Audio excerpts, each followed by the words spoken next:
Hello friends, welcome once again. My name is Ravi Ranjan Kumar and you are watching R2K English. तो friends आज फिर मैं आप लोगों के सामने एक बहुत ही ज़्यादा इम्पोर्टेंट चैप्टर के साथ हाजिर हुआ हूँ। यह चैप्टर इतना इम्पोर्टेंट है कि हर एक एग्ज़ाम में, चाहे कोई भी एग्ज़ाम हो, यहाँ से क्वेश्चन कर ही लिया जाता है और हम लोग क्या करते हैं, इसमें गलती कर देते हैं। तो चलिए आज हम लोग क्या करते हैं, इस चैप्टर को बिल्कुल डिटेल से, बिल्कुल बारीकी से समझते हैं ताकि आज के बाद हम लोगों को यह चैप्टर दोबारा ना पढ़ना पड़े और इसमें कोई भी गलती हमसे किसी भी एग्ज़ाम में ना हो। Clear friend? तो चलिए बिना समय गवाए हुए हम लोग वीडियो को शुरू करते हैं। तो फ्रेंड्स हम लोग आज जो पढ़ने वाले हैं उस चैप्टर का नाम है पार्ट्स ऑफ अ सेंटेंस, या फिर इसी का दूसरा नाम दिया गया है जिसको बोला जाता है सेंटेंस एनालिसिस, वाक्य विश्लेषण। एक सेंटेंस के अंदर उसके कितने पार्ट्स होते हैं, वह कितने पार्ट्स मिलके बने हुए होते हैं, आज हम लोग को क्या करना है, इसके बारे में फुल डिटेल जाननी है। Clear friend?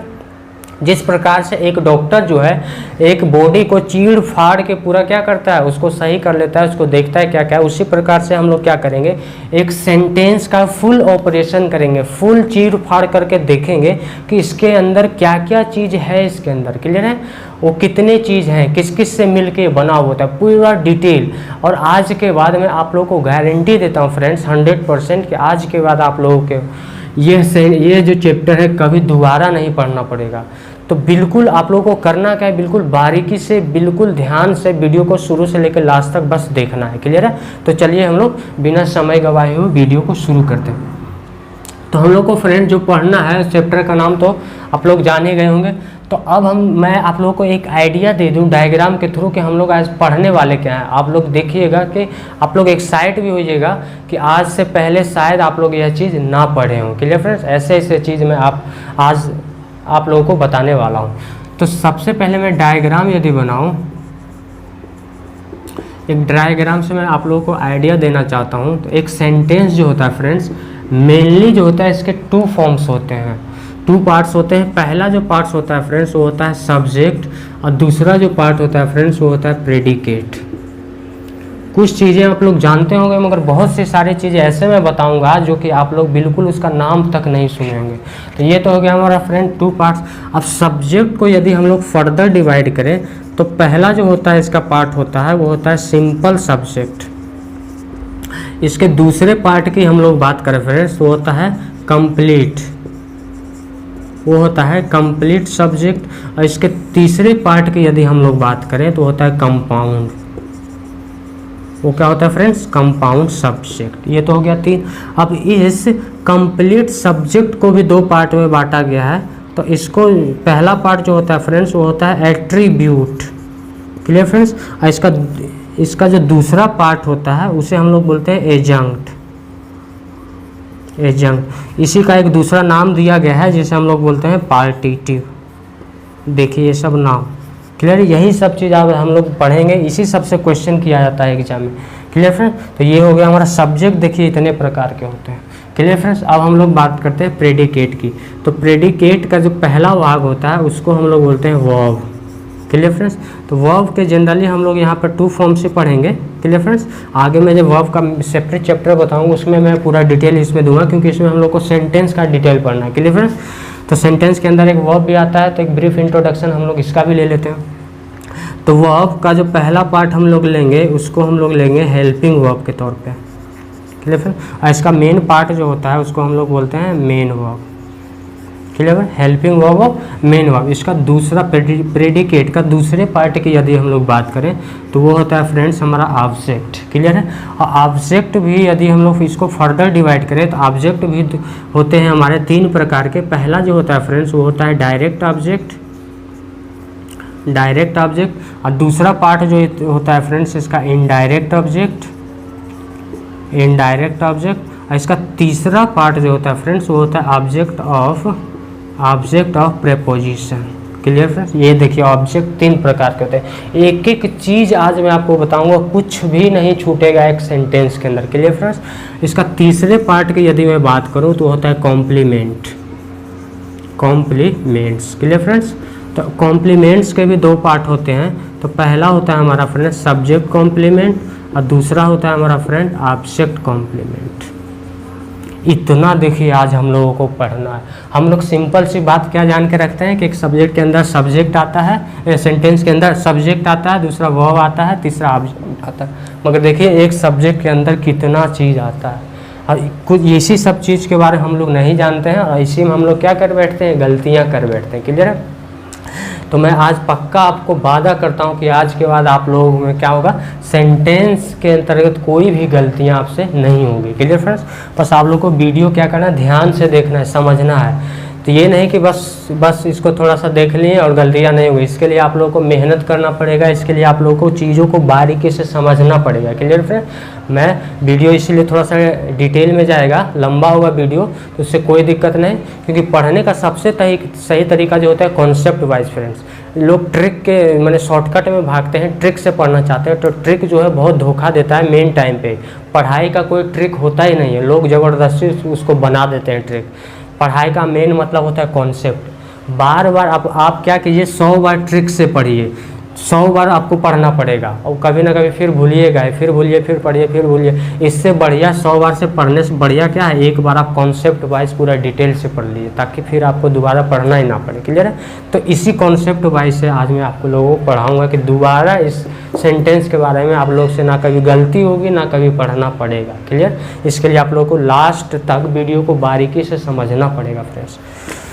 तो अब देखिए, ये तो डायग्राम के थ्रू मैंने आप लोगों को एक आइडिया दे दिया कि हम लोग को पढ़ना क्या है आज। अब देखिएगा, अब हम लोग बात करते हैं सेंटेंस की। Clear friend? तो एक ब्रीफ इंट्रोडक्शन में सेंटेंस की दे देता हूँ, क्योंकि हम लोग सेंटेंस ही पढ़ने वाले हैं। तो जो हम लोग पढ़ने वाले हैं, सबसे पहले उसके बारे में हमें जाननी चाहिए कि हम लोग आखिर में पढ़ क्या रहे हैं। Clear friend?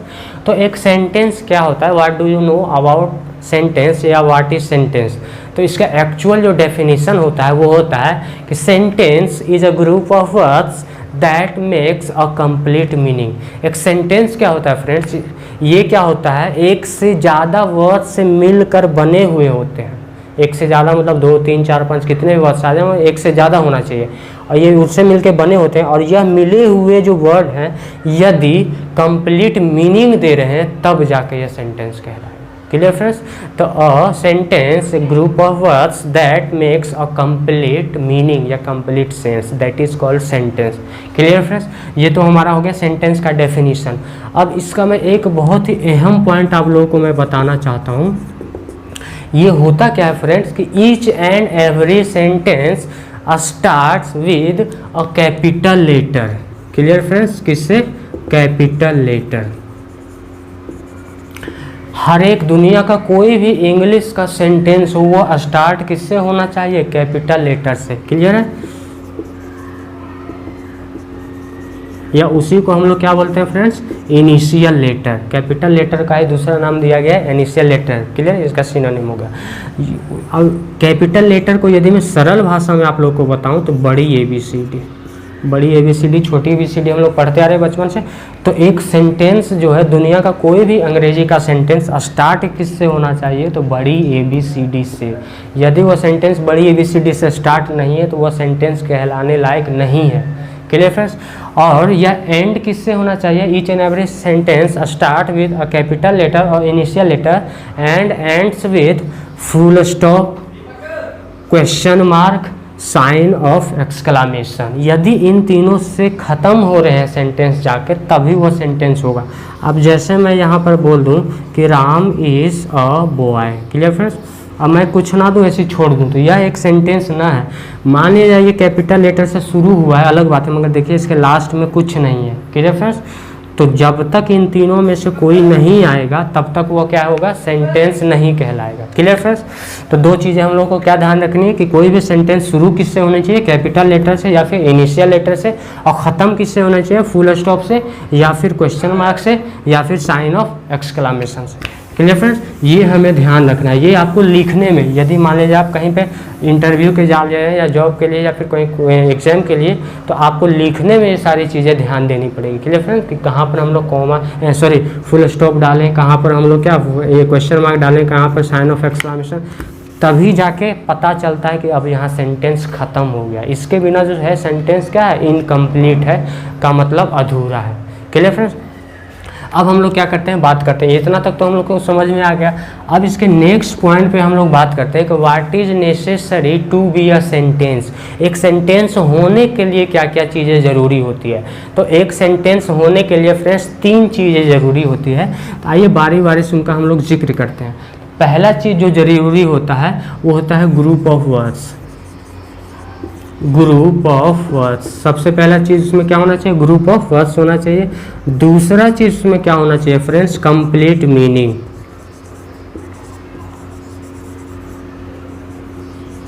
दूसरा चीज़ उसमें क्या होना चाहिए फ्रेंड्स, कंप्लीट मीनिंग। तीसरा चीज़ उसमें क्या होना चाहिए friends, arrangement. Arrangement of words. सबसे ज़रूरी जो ये तीनों में होता है फ्रेंड्स, ये तीसरा वाला होता है। यहीं से हम लोग को एसएससी, बैंकिंग, स्टेनो वगैरह में जो हाई लेवल का जो एग्ज़ाम होता है, यहीं से क्या पूछा जाता है क्वेश्चन, जिसको कि हम लोग एरर के नाम से जानते हैं। ये बहुत ही इंपॉर्टेंट होता है, हर एक एग्ज़ाम में इससे क्वेश्चन किया जाता है। इसी में हम लोग ज़्यादा गलती भी करते हैं, arrangement of words. Clear friends. अब मैं यहाँ पर लिखूँ you are going. Clear friends. अब मैं तीनों रूल को क्या करता हूँ, अब इसे चेक करता हूँ क्या यह एक सेंटेंस है या नहीं है, क्योंकि एक सेंटेंस होने के लिए 3 चीज़ ज़रूरी होती है। अब इस पर हम लोग लागू करके देखते हैं। Clear friends. तो अप्लाई करेंगे। तो सबसे पहला रूल क्या है, ग्रुप ऑफ वर्ड्स। तो देखिएगा ये एक वर्ड है, यह एक वर्ड है, यह एक वर्ड है। इसका मतलब ये 3 वर्ड से मिलके बना हुआ है, तो एक से ज़्यादा वर्ड ही होना चाहिए। तो पहला रूल तो सही हो गया, पहला तो रूल इस पर अप्लाई हुआ और सही हो गया। अब दूसरा रूल देखते हैं, कंप्लीट मीनिंग। तो यू आर गोइंग। अब कंप्लीट मीनिंग का मतलब क्या होगा फ्रेंड्स। अब यदि आप लोगों को कोई बोले कि कंप्लीट मीनिंग का मतलब क्या होता है, तो आप लोग सीधे बोलिएगा कंप्लीट मीनिंग का सरल जो मतलब होता है, बिल्कुल सीधा जो मतलब होता है वो होता है कि यदि मैं कोई चीज़ आपको बोलूं और उसको आप लोग बहुत ही आसानी से समझ गए, क्लियर है, उसी को हम लोग बोलते हैं कंप्लीट मीनिंग। यदि मैं कोई ऐसा लाइन बोलूं, ऐसा सेंटेंस बोलूं जिसका मतलब आप लोग को पता ना चले, क्लियर, वो इनकम्प्लीट होता है। क्लियर। अब जैसे कि मैं बोलूँ यू आर गोइंग, तो आप लोग सीधे बिल्कुल तुरंत समझ गए होंगे यू आर गोइंग मैंने तुम जा रहे हो या आप जा रहे हो। क्लियर है। तो यही हमारा होता है कंप्लीट मीनिंग। तो इसका देखिए मीनिंग है, तो जी हाँ इसका मीनिंग है। इसका मतलब क्या है, दूसरा रूल भी इस पर क्या हो गया, सही हो गया। अब तीसरे रूल की बात करें, अरेंजमेंट ऑफ वर्ड्स। ये सबसे ज़रूरी होता है, हाई लेवल के एग्जाम के लिए सबसे ज़रूरी होता है। अब ये क्या होता है, इसको हम लोग समझते हैं बारीकी से। तो अरेंजमेंट ऑफ वर्ड्स का मतलब क्या होता है फ्रेंड्स, कि वर्ड जो होता है जिस स्थान पे उसको आना चाहिए, यदि वह वहाँ लिखा हुआ है तब वह सही है।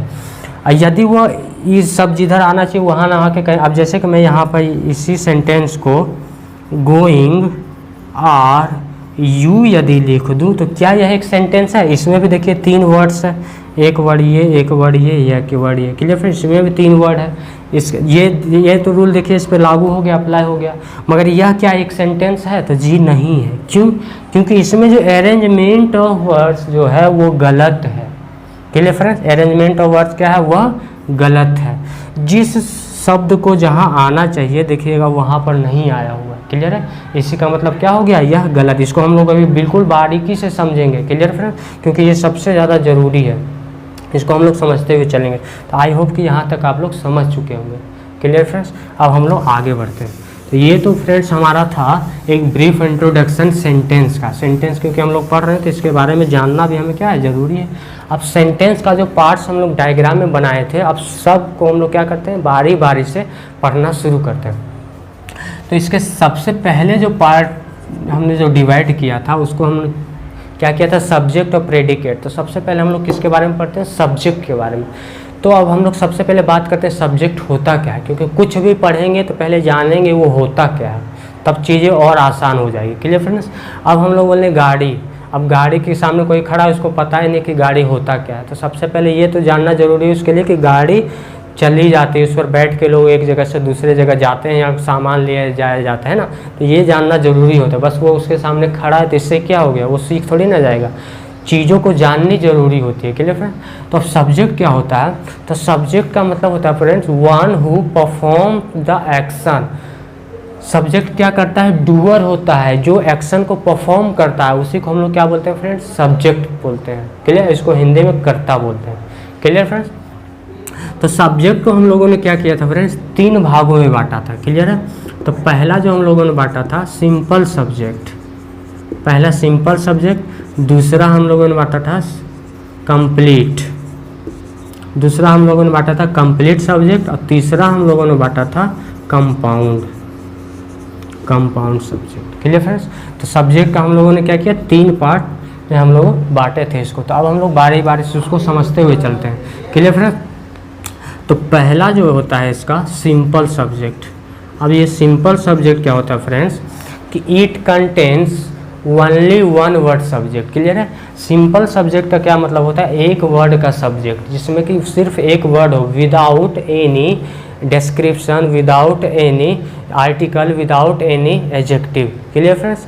और विदाउट एनी मॉडिफायर्स। मैंने एक सिंपल सा सब्जेक्ट, जैसे मैंने बोल दिया यू, तो यू के पहले ना तो कोई आर्टिकल लगा हुआ है, ना तो इसके साथ कोई एडजेक्टिव लगा हुआ है, ना तो इसका कोई डिस्क्रिप्शन है, ना तो इसका कोई मॉडिफायर है। तो ये क्या कहलाएगा हमारा फ्रेंड्स, ये हमारा कहलाएगा सिंपल सब्जेक्ट। जैसे कि मैं एग्जांपल यहाँ पर दूँ, एग्जांपल में यदि मैं लिखूँ कि राम इज़ गोइंग, तो यह सब्जेक्ट जो है, सब्जेक्ट के जगह पर ये लिखा हुआ है, ये है हमारा हेल्पिंग वर्ब हो गया, ये हमारा क्या हो गया फ्रेंड्स, मेन वर्ब हो गया। तो सब्जेक्ट के जगह पर देखिएगा एक ही वर्ड लिखा हुआ है, और एक वर्ड का जो सब्जेक्ट होता है फ्रेंड्स वो क्या कहलाता है, सिंपल सब्जेक्ट कहलाता है। Clear friends? यदि इसके पहले द लग गया या ए लग, कुछ भी इसके पहले लग गया तो यह सिंपल सब्जेक्ट नहीं होगा। सिंपल सब्जेक्ट का मतलब क्या हुआ, एक वर्ड का सब्जेक्ट। ये तो आई होप कि आप लोग समझ चुके होंगे। Clear friends? अब हम लोग बात करते हैं कंप्लीट सब्जेक्ट को। इसको थोड़ा सा हम लोग डिटेल में पढ़ेंगे क्योंकि ये बहुत ही इंपॉर्टेंट होता है। तो दूसरे सब्जेक्ट की हम लोग बात करेंगे फ्रेंड्स, ये होता है complete subject. Clear friends? Complete subject का मतलब क्या होता है फ्रेंड्स, कंप्लीट सब्जेक्ट का मतलब होता है कि सिंपल सब्जेक्ट और प्लस मॉडिफायर्स या फिर आर्टिकल या फिर एडजेक्टिव या फिर कोई डिस्क्रिप्शन। यदि सिंपल सब्जेक्ट में इन चारों में से कोई भी एक ऐड कर दिए गए हो तब वह क्या हो जाएगा, हमारा कंप्लीट सब्जेक्ट। अब जैसे कि मैं यदि आप लोगों को बोलूँ बॉय कौन सा सब्जेक्ट है, तो बॉय हमारा हो जाएगा सिंपल सब्जेक्ट। यदि मैं इसके पहले द लगा दूँ, क्लियर फ्रेंड्स, द बॉय लिख दूँ, तो अब यह कौन सा सब्जेक्ट हो जाएगा फ्रेंड्स, अब यह कंप्लीट सब्जेक्ट हो जाएगा। कंप्लीट सब्जेक्ट का मतलब क्या होता है, सिंपल सब्जेक्ट। तो देखिए सिंपल सब्जेक्ट है और इसके में कोई चारों में से एक जुड़ा हुआ हो, तो इसके पहले देखिए आर्टिकल द जुड़ा हुआ है, तो ये हमारा दोनों मिलकर क्या बन गया, हमारा कंप्लीट सब्जेक्ट बन गया। Clear friend? कंप्लीट सब्जेक्ट का मतलब क्या हो जाता है, सिंपल सब्जेक्ट प्लस मॉडिफायर से आर्टिकल या एडजेक्टिव या फिर उसका कोई भी डिस्क्रिप्शन। Clear friends? तो अब यदि हम लोग, तो सिंपल सब्जेक्ट का कोई भी पार्ट नहीं है, मगर कंप्लीट सब्जेक्ट का 2 पार्ट होता है। एक होता है फ्रेंड्स एट्रीब्यूट, एक क्या होता है, एट्रीब्यूट होता है, और दूसरा होता है एजंक्ट होता है, या फिर इसी का दूसरा नाम दिया गया है फ्रेंड्स पार्टिटिव। क्लियर है? इसका दूसरा नाम किस रूप से जाना जाता है, पार्टिटिव। तो इसके 2 पार्ट होते हैं, कंप्लीट सब्जेक्ट के 2 पार्ट होते हैं। तो आइए हम लोग बारीकी से इसको जानते हैं। तो इसका पहला जो पार्ट था फ्रेंड्स वो क्या था, एट्रीब्यूट। क्लियर है? अब यह एट्रीब्यूट क्या होता है, क्लियर?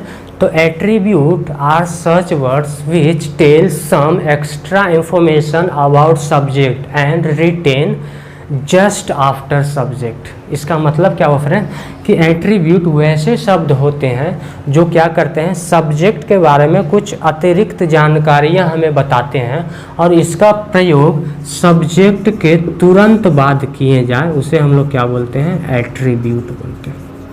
एट्रीब्यूट के बारे में सबसे पहले जानकारी क्या रखना है कि एट्रीब्यूट करता क्या है, तो सब्जेक्ट के बारे में कुछ विशेष जानकारियां हमें देती है, और दूसरा इसका प्रयोग कहाँ होता है, तो सब्जेक्ट के तुरंत बाद होता है। यही दोनों पॉइंट हम लोग को ध्यान रखना है, और यहाँ से क्वेश्चन बहुत हाई लेवल के एग्जाम में किया जाता है। Clear friends? आज मैं आप लोगों को एग्जाम्पल देता हूँ।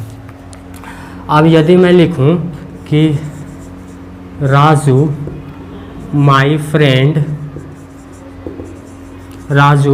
फ्रेंड इज़ गोइंग, अभी एक सरल सेंटेंस के माध्यम से मैं आपको समझाना चाह रहा हूँ, उसके बाद जो है यदि आप समझ जाइएगा तब मैं हार्ड क्वेश्चन, क्योंकि एग्जाम क्या करता है हार्ड क्वेश्चन दे देता है, मगर रूल यही होता है। तो बस मैं आपको लोगों को रूल समझाना चाह रहा हूँ ताकि सरल सेंटेंस के माध्यम से आप जल्दी समझ जाएं। उसके बाद हम लोग क्या करेंगे, फिर हार्ड सेंटेंस, डिफ़िकल्ट जो सेंटेंस होता है उसके माध्यम से हम लोग समझेंगे। तो अब देखिएगा दूसरा, यदि मैं इसी को बोलूँ my friend Raju is going. अब पूछूं कि इन दोनों में कौन सा सेंटेंस सही है, क्या पहला सही है क्या दूसरा सही है। तो आप लोग यही बोल सकते हैं दोनों तो सेम चीज़ है, बस क्या हुआ अरेंजमेंट ऑफ वर्ड्स गलत है। तो मैंने अभी इससे पहले क्या बोला था कि सबसे इम्पोर्टेंट होता है अरेंजमेंट ऑफ वर्ड्स है। तो देखिए जो इसमें है वही चीज़ इसमें है, मगर अंतर क्या है, जिसको जहाँ आना चाहिए वहाँ से क्या है अलग अलग है। क्लियर है। तो यही हमको ढूंढना है कि दोनों में सही क्या है। Clear friend. तो इसको ढूंढने के लिए अभी मैंने क्या बताया थे, एट्रीब्यूट क्या होता है, वैसे शब्द होते हैं जो सब्जेक्ट का एक्स्ट्रा इन्फॉर्मेशन हमें देता है और इस सब्जेक्ट के तुरंत बाद यूज किया जाता है। इतना चीज़ मैंने आपको बताया था। Clear friend. तो पहले क्या होगा, सब्जेक्ट लिखा होगा, उसके बाद हमारा क्या लिखा होगा, एट्रीब्यूट लिखा होगा। क्लियर फ्रेंड्स, यहाँ तक तो आप लोग समझ गए होंगे। तो अब इन दोनों सेंटेंस में हम लोग को ये पता करना है कि क्या यह मेन सब्जेक्ट है या फिर क्या यह मेन सब्जेक्ट है। क्लियर फ्रेंड्स, ये है। यदि हम लोग मेन सब्जेक्ट को पहचान गए तो एट्रीब्यूट खुद ब खुद पहचान में आ जाएगा। तो अब देखिएगा फ्रेंड्स, अब एक मैं यहाँ पर आप लोग को बात बता देना चाहता हूँ कि प्रॉपर नाउन जो होता है ऑलमोस्ट जगह 99.99% जगह पर मेन सब्जेक्ट होता है। क्लियर, 0.001% ऐसा ही होता है कि जहाँ पर वह सब्जेक्ट का काम नहीं करता है। क्लियर है। तो प्रॉपर नाउन अब देखिएगा फ्रेंड्स, तो ये हमारा क्या होगा, सब्जेक्ट हो गया। ध्यान से समझिएगा। तो अब यहाँ भी नहीं समझे तो एक चीज़ समझिएगा कि क्या जो व्यक्ति राजू है वही व्यक्ति मेरा फ्रेंड है। माने दोनों जो बात बोली जा रही है, दोनों जो चीज़ है वह एक ही व्यक्ति के बारे में, एक ही व्यक्ति की दो जानकारी है कि यही व्यक्ति का नाम राजू है और वही व्यक्ति मेरा फ्रेंड है। राजू मेरा फ्रेंड आ रहा है एक ही आदमी, मगर मैं उसको दो मैंने डिस्क्रिप्शन दे रहा हूँ। पहला तो उसका नाम बता रहा हूँ, उसके बाद उसका मैं वो संबंध मेरे से कैसे रखता है, मैंने दो चीज़ मैं उसके बारे में बता रहा हूँ। व्यक्ति एक ही है। Clear friend. तो हमारा मेन सब्जेक्ट क्या हो गया, राजू, और इसके बारे में अतिरिक्त जानकारियाँ कौन दे रहा है फ्रेंड्स, तो मेरा फ्रेंड, माई फ्रेंड। जो राजू है वही क्या है, मेरा दोस्त है। एक जानकारी तो क्या वह राजू है, दूसरा जानकारी क्या वह मेरा फ्रेंड है। Clear friend. तो ये माई फ्रेंड क्या हो जाएगा, एट्रीब्यूट हो जाएगा। क्लियर फ्रेंड्स, ये क्या हो जाएगा, एट्रीब्यूट। और एट्रीब्यूट का यूज कहाँ पर किया जाता है, सब्जेक्ट के तुरंत बाद। देखिए तो ये सब्जेक्ट के तुरंत बाद भी आया, और दूसरे सेंटेंस में क्या है, एट्रीब्यूट सब्जेक्ट के पहले आया हुआ है। तो इसीलिए दूसरा सेंटेंस क्या है, गलत है, पहला सेंटेंस सही है। क्लियर फ्रेंड्स, इतना याद रखना है कि वैसे शब्द जो हमें क्या करता है, सब्जेक्ट के बारे में कुछ एक्स्ट्रा इन्फॉर्मेशन बताता है और उसका यूज जो है सब्जेक्ट के तुरंत बाद किया जाता है, उसे हम लोग क्या बोलते हैं, एट्रीब्यूट बोलते हैं। अब देखते हैं एग्जाम का क्वेश्चन जो था वह किस प्रकार से था। अब मैं यहाँ पर बताता हूँ कि the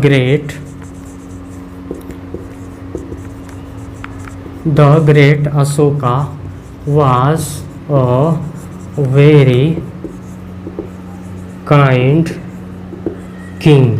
clear friends, the great Ashoka was a very kind king, या इसी को यदि मैं लिख दूँ ASHOK, Ashoka the great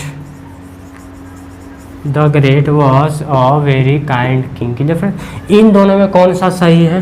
clear, इसी टाइप का क्वेश्चन किया जाता है एग्जाम में। क्लियर फ्रेंड, वो क्या करेगा, यहाँ से यहाँ एक, यहाँ से यहाँ दो, यहाँ से यहाँ तीन, यहाँ से वहाँ बोल देगा चौथा, 4 पार्ट है। क्लियर फ्रेंड, तो अब इन दोनों में सही हम लोग को बस सब्जेक्ट से मतलब है। क्लियर फ्रेंड, तो अब हम लोग क्या पहला सेंटेंस सही है क्या दूसरा सेंटेंस सही है। तो अभी मैंने एग्जाम्पल के थ्रू आप लोग को बताया था कि मेन सब्जेक्ट जो होता है वो पहले होता है, एट्रीब्यूट जो होता है उसके बाद होता है। और एट्रीब्यूट का काम क्या होता है, तो उसी सब्जेक्ट के बारे में कुछ एक्स्ट्रा जानकारियाँ हमें देना। क्लियर फ्रेंड, तो अब देखिएगा, चलिए मान लिया अभी तक मैंने जो बोला वो आप लोगों को समझ में नहीं आया था। अब मैं दूसरे उपाय से आप लोगों को बताता हूँ। यदि मैं क्या करूँ, इस शब्द को ढक लूँ और यहाँ से यहाँ तक बोलूँ the great was a very kind king, तो क्या आप लोग को पता चला है द ग्रेट क्या कोई किंग का नाम हो सकता है। The great was a very kind king, इसका अर्थ हमें इनकम्प्लीट आ रहा है। और यदि मैं इसको ढक दूं, अब पढ़ूं, तो Ashoka was a very kind king, Ashoka क्या था, एक बहुत ही दयालु। अब देखिए कंप्लीट मीनिंग आनी शुरू हो गई। तो एट्रीब्यूट जो होता है एडिशनल होता है, हमें तो एक जानकारी तो मिल ही रही है कि वो क्या है, अशोका जो था बहुत ही महान किंग था, अशोका एक राजा था, और वह कैसा था, तो द ग्रेट था। Clear friend. तो इसका एक्स्ट्रा जानकारी अभी मैंने क्या बताया, राम माय फ्रेंड, तो हमें तो एक जानकारी मिल गया कि राम एक क्या है, लड़का है, दूसरा क्या, वह मेरा दोस्त भी है। एक ही आदमी का दो दो जानकारी। तो सबसे पहले तो ये तो पता चल गया फ्रेंड कि मेन सब्जेक्ट हमारा क्या है, ये है, एट्रीब्यूट हमारा क्या है, ये है। तो देखिए यहाँ पर इंटरचेंज ऑफ सेंटेंस वर्ड्स हो गया, वर्ड्स तो उतना ही है मगर क्या हो गया, आपस में अदला बदली हो गए, जिसको जहाँ आना चाहिए वह यहाँ से नहीं है। तो इसमें यदि हम लोग देखें तो ये देखिए मेन सब्जेक्ट हमारा है, उसके बाद ये हमारा एट्रीब्यूट है। एट्रीब्यूट का यूज़ कहाँ होता है, सब्जेक्ट के जस्ट बाद। इसका मतलब क्या हुआ कि हमारा दूसरा सेंटेंस सही है। क्लियर फ्रेंड्स, इतना आई होप कि आप लोगों को बहुत बढ़िया तरीके से समझ में आ गई होगी। तो चलिए अब हम लोग और आगे बढ़ते हैं।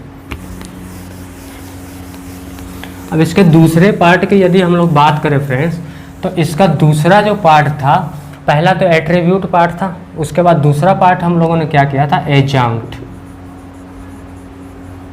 एडजंक्ट या फिर दूसरा इसका नाम मैंने क्या बताया था, पार्टिटिव। क्लियर फ्रेंड्स, एडजंक्ट बोलिए या फिर इसका दूसरा नाम क्या हम लोग बोल सकते हैं, पार्टिटिव बोल सकते हैं। क्लियर है। तो अब इसके बारे में हम लोग जानते हैं कि एडजंक्ट क्या होता है, पार्टिटिव क्या होता है। तो आइए इसको भी हम लोग एट्रीब्यूट की तरफ बिल्कुल डिटेल से, बिल्कुल बारीकी से समझते हैं। Clear friends. अब पहले मैं क्या करूं, एक बार इसको बता दूं, एग्जाम्पल के थ्रू सरल शब्दों में बताऊं। तो मान लिया जाए यह एक पूरी रोटी है। क्लियर फ्रेंड्स, ये पूरी रोटी है, इसका मैंने क्या किया, एक छोटा सा टुकड़ा तोड़ लिया। क्लियर फ्रेंड्स, और इस छोटे से टुकड़े को तोड़ के किसी को दे दिया। क्लियर है, ये पूरा था, ये उसका छोटा सा टुकड़ा है। तो पार्टिटिव का मतलब क्या होता है फ्रेंड, जो पूरा जो चीज़ होता है, जो होलसम जो चीज़ होता है, उससे जो भी पार्ट अलग किया जाए, तो जो पार्ट अलग किया जाता है उसे तो हम पार्ट बोलते हैं। क्लियर, ये किसका पार्ट है, तो इस पूरे होलसम का पार्ट है। और जो वो पूरा होता है, जिससे वो निकल कर जो टुकड़ा आता है, उसी को हम लोग क्या बोलते हैं, पार्टिटिव। उसी को हम लोग क्या बोलते हैं फ्रेंड्स, पार्टिटिव। तो ये पूरा रोटी जो है क्या है, पार्टिटिव, क्योंकि इसी से यह टुकड़ा निकला है, और ये छोटा सा टुकड़ा क्या है, एक पार्ट है। तो पार्ट से हम लोग याद रख सकते हैं पार्टिटिव को। जो पार्ट होता है वो छोटा टुकड़ा निकलता है, और पार्टिटिव से निकलता है। इतना हम लोग को ध्यान रखना है। आई होप कि थोड़ा बहुत तो इसके बारे में आप लोग को पता चल गया होगा। Clear friends. अब चलिए इसके बारे में हम लोग आगे बढ़ते हैं। तो अब यदि मैं बोलूँ तो एडजंक्ट और पार्टिटिव के बारे में तो आप लोग समझ गए होंगे। क्लियर, कि कोई भी होलसम चीज़ से कुछ चीज़ें निकलती है, जो निकलती है वो पार्ट होती है, जिससे निकलती है वो पार्टिटिव होती है, या फिर उसी का दूसरा नाम एडजंक्ट होता है। Clear friend. अब जैसे कि मैं यहाँ पर एग्जाम्पल लिखूँ कि द प्रिंसिपल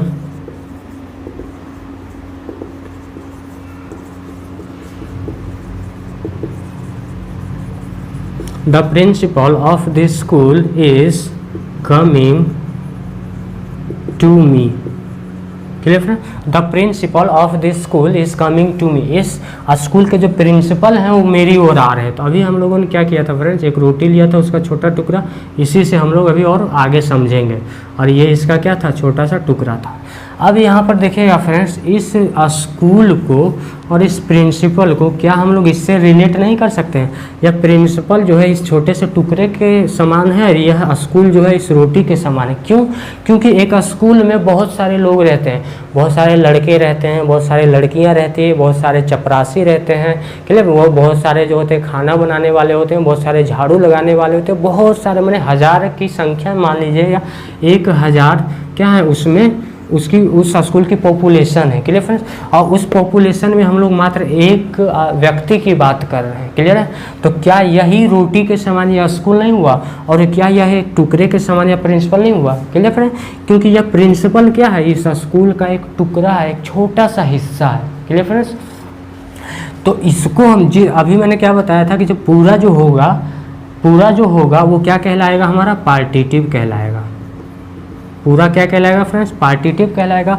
और वो छोटा सा टुकड़ा जो निकलता है, जिससे निकलता है, तो वो तो पार्टिटिव कहलाता है, मगर जो निकलता है उसे हम लोग पार्ट बोलते हैं। क्लियर फ्रेंड्स, पार्ट बोलते हैं। और मेन सब्जेक्ट हमारा यही होता है। इसी के अकॉर्डिंग हम लोग यहाँ पर क्या करेंगे, ईज या आर लगाएं। यहाँ पर प्रिंसिपल है तो यहाँ पर हम लोग ईज लगाएं। यदि यहाँ पर होता the boys the boys of this school is coming, तो यहाँ गलत हो जाता, क्योंकि हमारा पार्ट जो क्या है, ये द बॉयज़ हैं, स्कूल नहीं आ रहा है। यहाँ ध्यान दीजिए, the boys of this school, इस स्कूल के लड़के आ रहे हैं मेरी ओर, ये स्कूल ही चल के नहीं आ रहा है। तो ऑफ के बाद वाला जो शब्द होता है लिखा हुआ, वो तो पार्टिटिव होता है, ये इतना ध्यान रखना है। और दूसरा चीज़ क्या ध्यान रखना, ऑफ के पहले वाला जो शब्द होता है वही हमारा मेन सब्जेक्ट होता है, और उसी के अकॉर्डिंग हम लोग को यहाँ मेन वर्ब या फिर हेल्पिंग वर्ब लगाना होता है। तो अब यहाँ इज ना आके क्या आ जाएगा फ्रेंड्स, आर आ जाएगा। क्लियर है? यहीं पर एग्जाम में हो सके फिल इन द ब्लैंक्स में क्वेश्चन कर दे, टिक मार्क में क्वेश्चन कर दे, या फिर एरर में क्वेश्चन कर दे। Clear friend? इतना हम लोग आई होप कि आप लोग समझ गए होंगे। क्लियर है? पार्टिटिव को समझ गए होंगे, या पार्टिटिव का दूसरा नाम एजेंट इसको, और अभी मैंने इससे पहले क्या समझाया था आपको, एट्रीब्यूट के बारे में। Clear friend? अब हम लोग और आगे बढ़ते हैं। तो ये अभी हम लोग सब्जेक्ट में ही है फ्रेंड्स, अभी सब्जेक्ट ही हम लोग पढ़ रहे हैं। क्लियर? तो सब्जेक्ट का जो तीसरा जो फॉर्म होता है फ्रेंड्स, सब्जेक्ट का तीसरा फॉर्म हम लोग क्या जाने थे, कंपाउंड सब्जेक्ट। अभी हम लोग पढ़े हैं कौन कौन सब्जेक्ट, तो सिंपल सब्जेक्ट पढ़े हैं और फिर कंप्लीट सब्जेक्ट पढ़े हैं। और कंप्लीट सब्जेक्ट के दो पार्ट पढ़े हैं, एट्रीब्यूट पढ़े हैं, एजेंट पढ़े हैं, जिसका दूसरा नाम पार्टिटिव था। तो अब हम लोग सब्जेक्ट के तीसरे पार्ट की ओर बढ़े, तो उसके हम लोग बोलते हैं कंपाउंड सब्जेक्ट। तो कंपाउंड सब्जेक्ट का मतलब क्या होता है फ्रेंड, कि it contains more than one subject. Clear? यह इसमें क्या होता है, एक से ज़्यादा सब्जेक्ट होता है। मान लिया 1 से 2 हो गया, या 3 हो गया, या 4 हो गया। एक से एक सब्जेक्ट यदि होगा सिंगल में तो क्या कहलाएगा, सिंपल सब्जेक्ट। एक सब्जेक्ट यदि हो और उसके साथ कोई भी मॉडिफायर या फिर हम लोग आर्टिकल बोल सकते हैं, या फिर हम लोग बोल सकते हैं उसको क्या, एडजेक्टिव बोल सकते हैं, ये यदि मिला हुआ रहे तब हम लोग उसे क्या बोलते थे, कंप्लीट। और यदि एक से ज़्यादा सब्जेक्ट रहे तब हम लोग इसको क्या बोलेंगे, कंपाउंड सब्जेक्ट। जैसे कि मैं बोल दूँ Ram and Shyam, Ram and Shyam are playing. Clear friends? Ram and Shyam are playing. तो देखिए पहला सब्जेक्ट क्या हो गया, राम, दूसरा सब्जेक्ट क्या हो गया, श्याम। तो एक और एक दो मिल गया तो 2, इसमें कितने सब्जेक्ट हैं, 2 सब्जेक्ट हैं। तो एक से ज़्यादा सब्जेक्ट जब हो जाता है तो उसे हम लोग क्या बोलते हैं, कंपाउंड सब्जेक्ट। या एक से ज़्यादा सब और 2 से भी ज़्यादा, जैसे कि मैं यहाँ पर लिख दूँ Monu Ram and Shyam are playing, या मैं लिख दूँ Sonu Monu Ram and Shyam are playing. तो एक से ज़्यादा जितने सब्जेक्ट है सब किसके अंतर्गत आते हैं फ्रेंड, तो कंपाउंड सब्जेक्ट के अंतर्गत आ रहे हैं। ठीक है? तो मैं एक एग्जाम्पल लिखता हूँ तीनों पे, आप लोगों को पहचानना है कि कौन सा सब्जेक्ट कौन है। Clear friends? यदि मैं यहाँ पर लिखूँ कि boy is reading a book, यदि मैं यहाँ पे लिखूँ कि the boy is reading a book, और यदि मैं यहाँ पर लिखूँ कि the boy and the girl is reading a book. अब तीनों कौन कौन सा सेंटेंस है, तीनों सेंटेंस के अंदर कौन सा सब्जेक्ट यूज किया गया है, फिर से मैं रिमाइंड आपको करवा देता हूँ कि सिंगल वर्ड सब्जेक्ट जो होता है वो कौन सा सब्जेक्ट होता है फ्रेंड्स, सिंपल सब्जेक्ट। बिल्कुल सिंगल लिखा हुआ, उसके आगे ना तो कोई आर्टिकल हो, ना कोई मॉडिफायर हो, ना कोई डिस्क्रिप्शन हो, कुछ ना हो, ना कोई एडजेक्टिव हो। क्लियर है? वो हमारा क्या कहलाता है, सिंपल सब्जेक्ट। अब हम लोग इसमें देखें तो इसमें देखिए ये तो हमारा सिंपल सब्जेक्ट हो गया। तो सिंपल सब्जेक्ट प्लस कोई भी मॉडिफायर हो, या फिर कोई भी एडजेक्टिव हो, या कोई भी डिस्क्रिप्शन हो, या फिर कोई भी आर्टिकल हो। बार बार बोलने से फ्रेंड चीज़ें याद होती है। क्लियर? रटने से चीज़ें याद नहीं होती। यहाँ देखिएगा ध्यान से, एक ही चीज़ को हम लोग बार बार रिपीट कर रहे हैं तो चीज़ें माइंड मेकअप होते जा रही। क्लियर? तो कोई भी सिंपल सब्जेक्ट के पहले यहाँ पर देखिए क्या लगा हुआ है, हमारा आर्टिकल लगा हुआ है। तो दोनों मिलके कौन सा सब्जेक्ट हो गया फ्रेंड्स, तो ये हमारा हो गया कंप्लीट सब्जेक्ट। अब इसमें देखिएगा ये हमारा एक सब्जेक्ट हो गया, ये हमारा एक सब्जेक्ट हो गया। ये कितने सब्जेक्ट हो गए, 2। एक से जब ज़्यादा सब्जेक्ट होते हैं तो वो किसके अंतर्गत आते हैं फ्रेंड, कंपाउंड सब्जेक्ट के। ठीक है फ्रेंड? तो अब हम लोगों ने क्या किया है, सब्जेक्ट के बारे में कंप्लीट जानकारी हमें हो गई है। Clear friends? सब्जेक्ट अभी हम लोग मात्र सब्जेक्ट को पढ़े हैं इतने देर में। Clear friends? अब हम लोग आगे बढ़ते हैं। तो यदि हम लोग आगे बढ़ें तो इसका दूसरा पार्ट जो था फ्रेंड वो क्या था, वर्ब था। क्लियर है? इसके दूसरे पार्ट की यदि हम लोग बात करें तो क्या था, वो वर्ब था। तो वर्ब को हमने क्या किया था फ्रेंड, 2 भागों में बांटा था। तो हेल्पिंग वर्ब और दूसरा क्या था फ्रेंड्स, मेन वर्ब। ठीक है, ये हमारा मेन वर्ब और हेल्पिंग वर्ब। क्लियर। अब इसके बारे में फ्रेंड्स थोड़ा सा हम लोग ब्रीफ जानकारी ले लेते हैं। तो वर्ब क्या होता है फ्रेंड्स, वर्ब जो होता है एक एक्शन, वर्ब क्या शो करता है, तो एक एक्शन शो करता है। Clear friend. और ये पोजीशन शो करता है और ये स्टेट शो करता है। कुछ लोग बोलते हैं verb is an action word, जैसे कि एक्शन है। अब मैं बोलूँ कि I am a boy, I am a boy, तो यहाँ पर क्या ये एक्शन शो कर रहा है, ये एक्शन शो नहीं कर रहा है। तो हर एक जो वर्ब होता है वो एक्शन सिर्फ शो नहीं कर रहा है, वो पोजीशन शो करता है, स्टेट शो करता है और ज़्यादातर एक्शन शो करता है। क्लियर फ्रेंड, इतना होते हैं। तो अब हम लोग बात करते हैं हेल्पिंग वर्ब क्या होता है फ्रेंड्स। तो is am are, is am are. अब हेल्पिंग वर्ब का मतलब ही आप लोग समझे, नाम से हेल्पिंग, तो हेल्प का मतलब क्या होता है, मदद करना। तो हेल्पिंग वर्ब का काम क्या होता है कि मेन वर्ब को थोड़ा मदद करना। ये क्या करता है, मेन वर्ब को थोड़ा सा मदद करता है। क्लियर। और मेन वर्ब का मतलब आप लोग जानते हैं, मेन वर्ब जो होता है वो होता है हमारा एक्शन वर्ड। जितने भी एक्शन वर्ड्स हो गए वो हमारा क्या होता है फ्रेंड्स, मेन वर्ब होता है, जिसके लास्ट में ना रहे। क्लियर। जो काम दर्शाता हो, जैसे नाना के लास्ट में भी नाम है तो वो एक्शन नहीं हुआ। खेलना, दौड़ना, पढ़ना, जिससे काम होने का बोध हो रहा। Clear friends. जो एक्शन शो कर रहा हो और उसके लास्ट में ना लगा हुआ हो वही हमारा एक्शन वर्ड कहलाता है। क्लियर फ्रेंड्स यहाँ तक। जैसे कि हमारा रीड, गो, कम, ये सब हमारा क्या हो गया, एक्शन वर्ड हो गया। क्लियर है। तो इसके लिए हम लोग को ज़्यादा टाइम वेस्ट नहीं करना है, क्योंकि आज का मुद्दा हमारा ये नहीं है। Clear friends. तो अब हम लोग क्या करते हैं, इससे थोड़ा सा और आगे बढ़ते हैं। जो जो चीज़ हमें मेन पॉइंट पढ़ना है, जिसके बारे में हम लोग नहीं जानते हैं, उस पर ज़्यादा टाइम दें। जो चीज़ हम लोग थोड़ा बहुत जानते हैं उस पर टाइम देने से ज़्यादा फ़ायदा नहीं होगा। Clear friends. तो अब हम लोग वर्ब को कंप्लीट कर लिए। अब वर्ब को कंप्लीट करने के बाद इसके नेक्स्ट यदि हम लोग बात करें फ्रेंड्स, तो इसका जो नेक्स्ट होता है वो होता है ऑब्जेक्ट। ऑब्जेक्ट के बारे में हम लोग जानते हैं कि ऑब्जेक्ट एक सिंपल होता है। क्लियर। तो ऑब्जेक्ट के मैंने आप लोगों को 3 पार्ट में इसको भाग के बताया था। तो एक होता है हमारा डायरेक्ट ऑब्जेक्ट, एक होता है हमारा इनडायरेक्ट ऑब्जेक्ट, और एक मैंने बताया था friends object of preposition. Object of preposition, देखिए 3 प्रकार के ऑब्जेक्ट होते हैं। Clear friends. तो चलिए हम लोग बारीकी से तीनों का समझते हैं। अब सबसे पहले हम लोग जान लेते हैं कि ऑब्जेक्ट होता क्या है। सब्जेक्ट के बारे में हम लोग जाने हैं कि सब्जेक्ट क्या होता है फ्रेंड, कि किसी भी the word which perform action in given sentence, जो दिए हुए सेंटेंस में एक्शन को परफॉर्म करते हैं उसे हम लोग क्या बोलते हैं, सब्जेक्ट बोलते हैं। और दिए हुए वाक्य में, दिए हुए सेंटेंस में जो एक्शन को रिसीव करते हैं, one who receives the action in the given word, जो दिए हुए वाक्य में उस एक्शन को रिसीव करते हैं उसे हम लोग ऑब्जेक्ट बोलते हैं। Clear friends. तो ऑब्जेक्ट किसे बोलते हैं, रिसीव करने वाले को, और सब्जेक्ट किसे बोलते हैं फ्रेंड्स, परफॉर्म करने वाले। मान लीजिए मैंने किसी को, अब एक एग्जांपल के थ्रू मैं आपको समझा रहा हूँ, मैंने किसी को मैसेज भेजा तो मैं क्या हो जाऊँगा, सब्जेक्ट हो जाऊँगा। ऐसे तो रिसीव करने वाला भी सब्जेक्ट होता है, मगर यहाँ एक मतलब मैं आपको बता रहा हूँ कि जो, अब जैसे कि मैं लिखूँ कि you are playing football, playing, चलिए क्रिकेट। क्लियर है। तो देखिएगा यहाँ पर खेलने वाला कौन है, ये खेल कौन रहा है, इस एक्शन को परफॉर्म कौन कर रहा है, तो यू। तो यू क्या होगा, सब्जेक्ट। और वो एक्शन क्या हो रहा है वहाँ पर उस सेंटेंस में, एक्शन कौन सा हो रहा है, तो ये हमारा हो रहा है प्लेइंग का। तो ये हमारा क्या होगा, मेन वर्ब हो गया, एक्शन वर्ड हो गया। अब इन दोनों मिल के यहाँ देखिएगा सब्जेक्ट ने क्या किया, एक्शन किया, और अब इस एक्शन को रिसीव कौन कर रहा है, तो क्रिकेट कर रहा है, मैंने खेला क्या जा रहा है, तो क्रिकेट। Clear friend.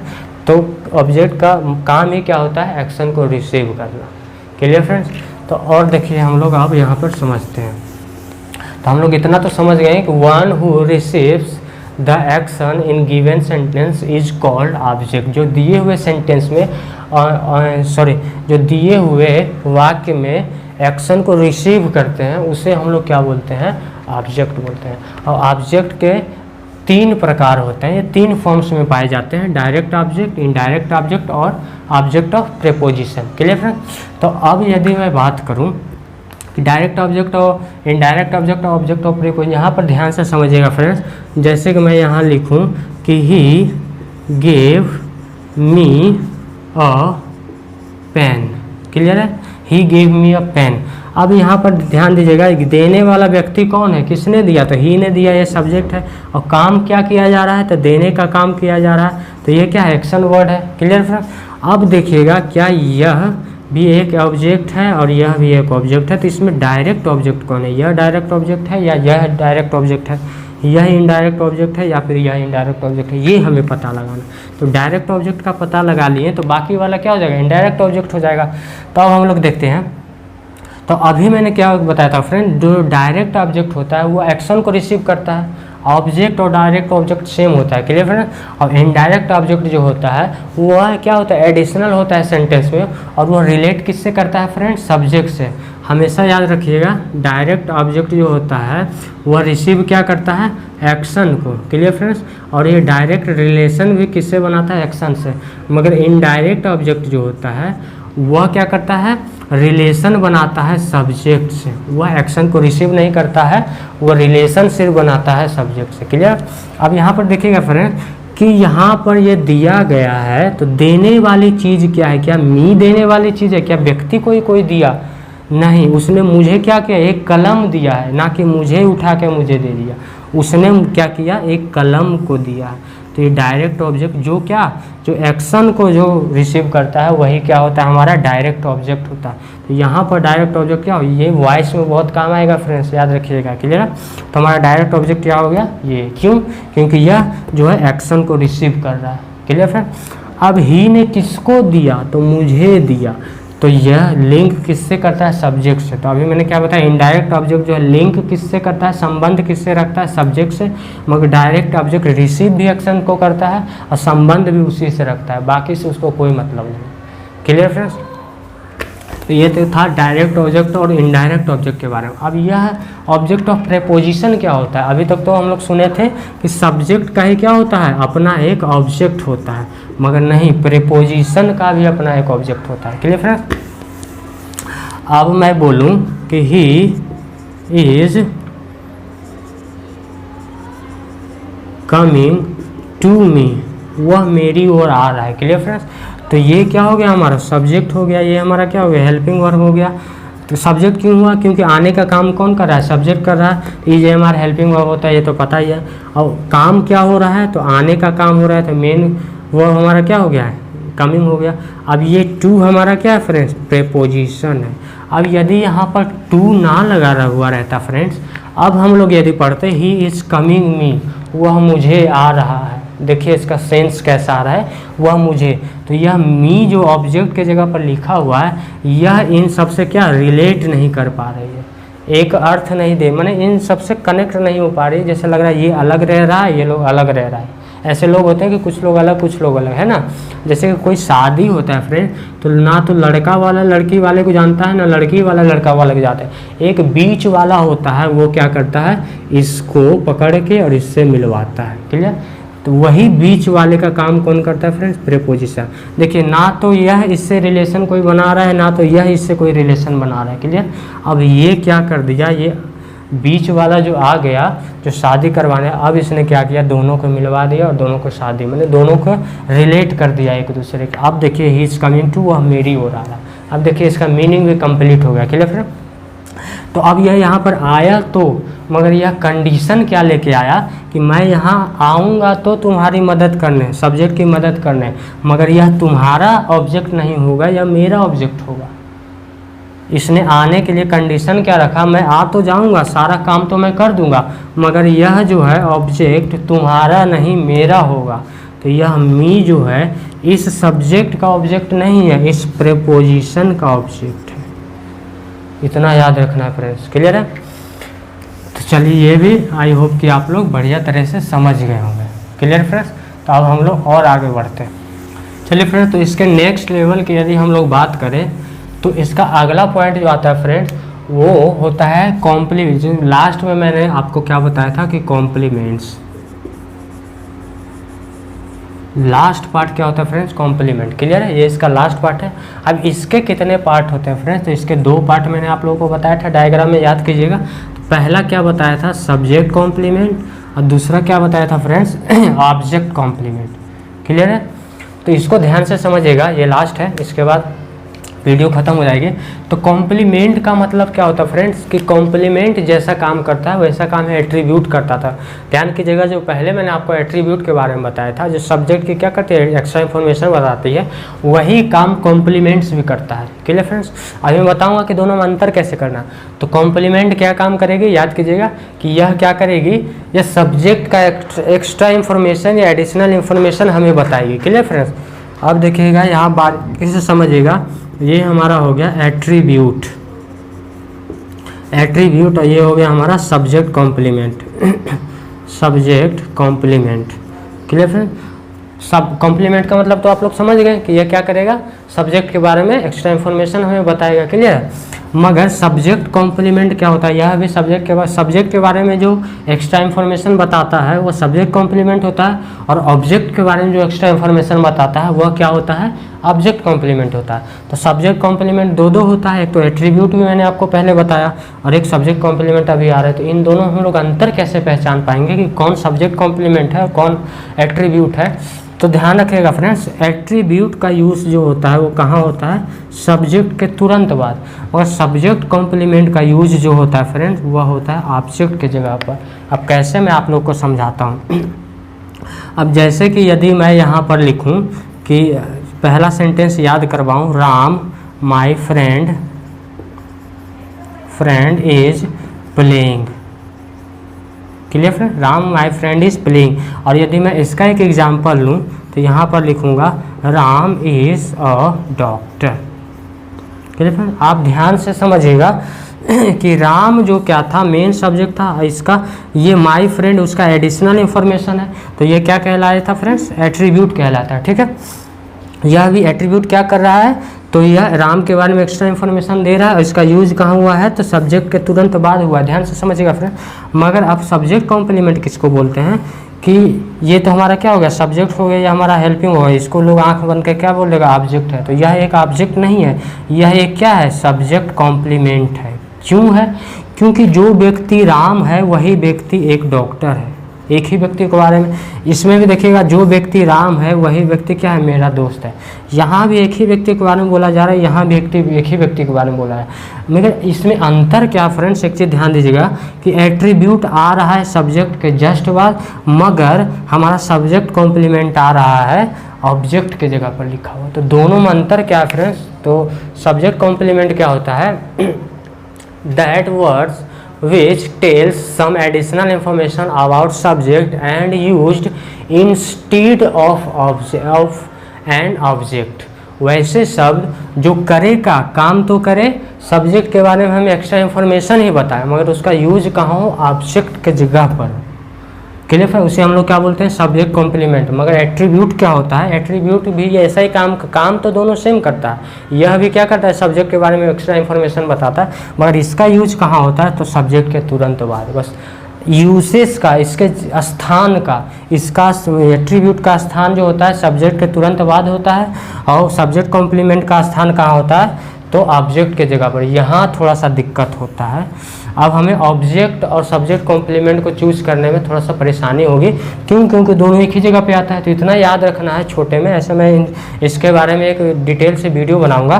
तो अभी मैं थोड़ा देर के लिए बता देता हूँ कि सब्जेक्ट कॉम्प्लीमेंट जो होता है हमेशा लिंकिंग वर्ब के बाद आता है। क्लियर फ्रेंड्स, और ऑब्जेक्ट जो है हमेशा मेन वर्ब के बाद आता है। इतना ध्यान रखना है। बाकी मैं इसके बारे में आप लोग को बताऊंगा एक डिटेल से वीडियो में। क्लियर फ्रेंड, तो ये हमारा क्या था, subject complement.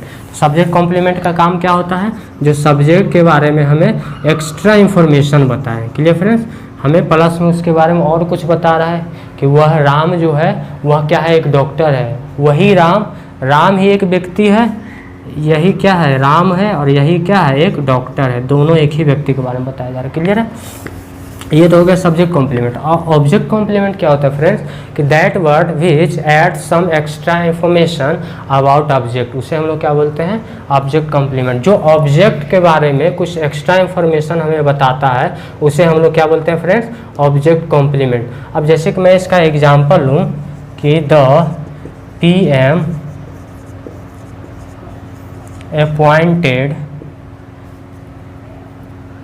appointed him as a manager।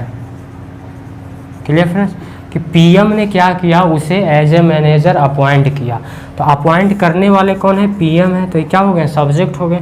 और उन्होंने काम क्या किया, तो अपॉइंट करने का काम किया, तो ये हमारा क्या हो गया फ्रेंड्स, यहाँ पर मेन वर्ब, यहाँ क्योंकि ये एक्शन शो कर रहा है।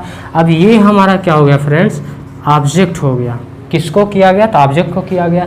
अब कैसे देखिएगा फ्रेंड्स, जो हिम है उसी को क्या किया गया, एक मैनेजर के तौर पे किया गया। ध्यान से देखिएगा, एक ही व्यक्ति दोनों है, जिसको पीएम ने अपॉइंट किया वही क्या बन गया, एक मैनेजर, मैंने दोनों एक ही व्यक्ति है ना, यहाँ ध्यान दीजिएगा। क्लियर, यही क्या है, ये व्यक्ति है और यही ये व्यक्ति, बस इसका क्या हो गया, यहाँ डिजिग्नेशन बताया गया कि वह किस तौर पे अपॉइंट किया गया है, मैनेजर के तौर पे अपॉइंट किया गया है। क्लियर फ्रेंड, तो अब यहाँ पर आपको समझना क्या है, तो सब्जेक्ट कॉम्प्लीमेंट क्या कर रहा था, सब्जेक्ट के बारे में बता रहा था कि Ram is a doctor, Ram क्या था, एक डॉक्टर था। क्लियर है। अब यहाँ पर जो मैनेजर है वह पीएम के बारे में नहीं बताया जा रहा है, यह मैनेजर जो है हिम के बारे में बताया जा रहा है।